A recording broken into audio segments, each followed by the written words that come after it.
Pour pas froisser les dieux du golf, aujourd'hui, pour la première fois où je vais essayer mes Titleist, j'ai mis une cravate.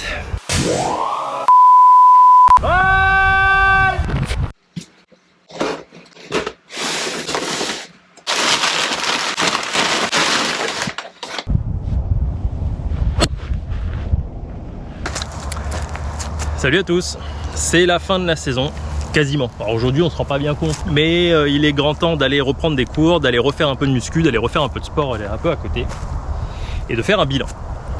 Beaucoup de choses à dire sur le mental, beaucoup de choses à dire sur ce qui a amélioré, mais là aujourd'hui je vais juste focaliser sur le matériel.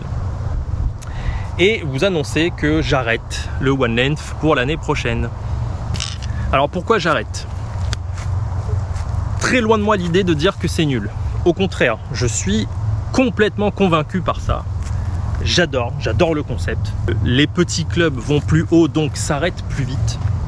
Le défaut dont tout le monde parle qui fait que le fer 5 fait la même distance mais roule et ne prend pas de hauteur, moi je ne l'ai pas trop vu.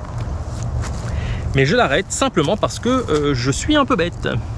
Par bête, j'entends que je réfléchis souvent à trop de trucs en même temps.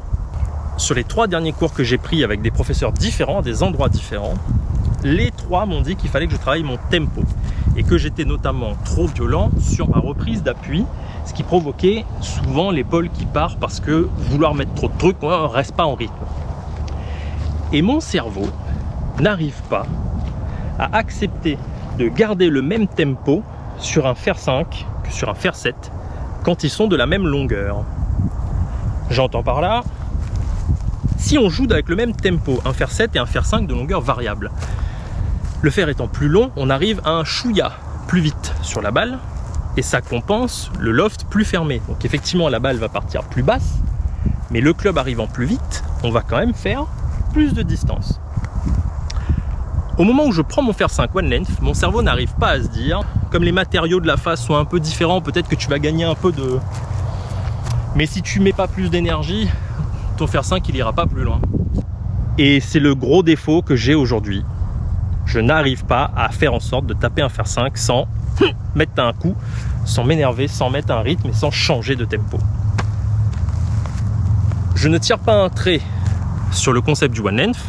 J'adore, j'ai vraiment passé des super moments, j'ai énormément progressé grâce à eux. Donc il est possible que j'y revienne. Mais là, la saison étant finie, pour les quelques parcours que je vais pouvoir faire et pour les cours que je vais lancer, je vais repasser en longueur variable. Alors longueur variable que je jouais juste avant mes One Length, c'était mes Inesis 500. Et en reprenant mes Inesis 500, je me suis dit que non, j'allais pas les reprendre pour les jouer pour 2 raisons. La première, c'est que je ne m'étais jamais rendu compte qu'il y a un offset aussi prononcé entre là et là. Et je m'en étais pas rendu compte parce qu'avant, j'en avais un peu pas grand chose à faire, on va dire. Je ne m'en rendais même pas vraiment compte en fait. Mais là, comme mon défaut est d'envoyer tout là-bas, là, gauche, de chez la gauche, de chez très à gauche, l'offset, ça va pas aller avec mon jeu. Et le deuxième truc, qui est un peu plus pernicieux, c'est que ce club-là, le Forge Tech, bien que ce soit pas la série que je joue les EQ1NX, à chaque fois que j'ai tapé une balle bien, et à chaque fois que j'étais au milieu de la face, et à chaque fois que j'avais un contact cool, je n'ai jamais pu m'empêcher de penser, tu vois là, tu aurais eu tes Forge Tech, et tu aurais eu une sensation sympa dans les mains. Et ça reste derrière le crâne, et je me rends compte que je suis devenu un peu accro à l'effet forgé. Tout en l'ayant joué que 2 parcours, il n'y a pas eu besoin de grand chose. Drogue très dure cette sensation de forger. J'ai donc pris ma petite voiturette, je suis allé au magasin de golf et j'ai dit tout ce que je viens de vous dire là. Et la personne m'a sorti donc un sacré grand panel de clubs à essayer, donc passer un petit moment avec elle. Il m'a fait essayer des choses assez exotiques. Je pense notamment au Yururi, il m'a fait essayer une marque Yururi que je ne connaissais pas, le MH112. Essayer du Hongma. La différence entre un Yururi, un Titleist T100S et un Hongma 757P, il y en a à l'essai, il y en a, c'est sûr.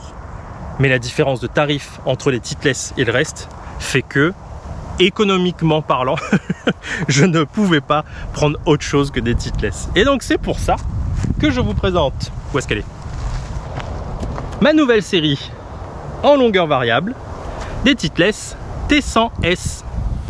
Alors je les trouve trop beaux, ils sont simplement magnifiques. Donc il n'y a pas d'offset. Après avoir tapé quelques balles avec eux, quand on repasse au Forge Tech ou au Inesis, on a l'impression que les Forge Tech ou les Inesis sont des pelles à tarte. Il y en a un qui est un petit peu plus volumineux, quoi. J'ai toujours eu une image un peu particulière de Titleist, un peu guindé dans mon esprit, on dira. Alors je sais que Titleist s'est battu contre ça. Je sais qu'il y a eu beaucoup de travail fait pour rendre cette marque un peu plus accessible au jeuble, un peu plus grand public. Mais il n'empêche, dans le doute, pour pas froisser les dieux du golf, aujourd'hui, pour la première fois où je vais essayer mes Titleist, j'ai mis une cravate. Donc ce sont des clubs qu'il faut acheter au moment où la nouvelle série sort. Donc là ils sont en train de sortir la 150 pour enlever la T100S. Bon là ça va être sensiblement la même chose, hein. Ne nous méprenons pas. Sauf que les promos, plus le fait que c'est du grand public, plus le fait que machin, plus les réductions, on arrive à un tarif où on est quasiment 3 fois moins cher que les Yururi ou que les Hongma. 3 fois moins cher, ça peut pas être 3 fois moins bien. Et je les ai essayés, oui, les Hongma sont mieux, mais pas 3 fois mieux. C'est un peu lourd pour moi, ok. Mais une fois que la rentrée, les impôts et les vacances remboursées seront passées, peut-être qu'en fin d'année, j'irai voir quelqu'un pour mettre des shafts un peu custom sur mes clubs. Parce que là, j'ai quand même passé 1 heure à essayer des shafts et je me rends compte qu'ils ont tous quelque chose de différent. Mais à chaque fois que j'en ai essayé un qui est un grand public, c'est-à-dire un shaft qu'on peut trouver pour mettre sur des clubs classiques, c'est-à-dire par exemple chez Titleist, à chaque fois c'était mieux, mais il manquait encore un petit truc. Et je pense que ça va vraiment être ça la grosse différence.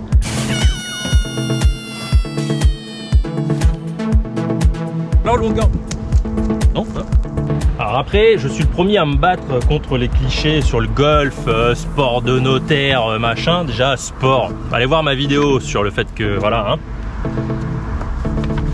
Donc vous avez raison. Ah bah les dictats.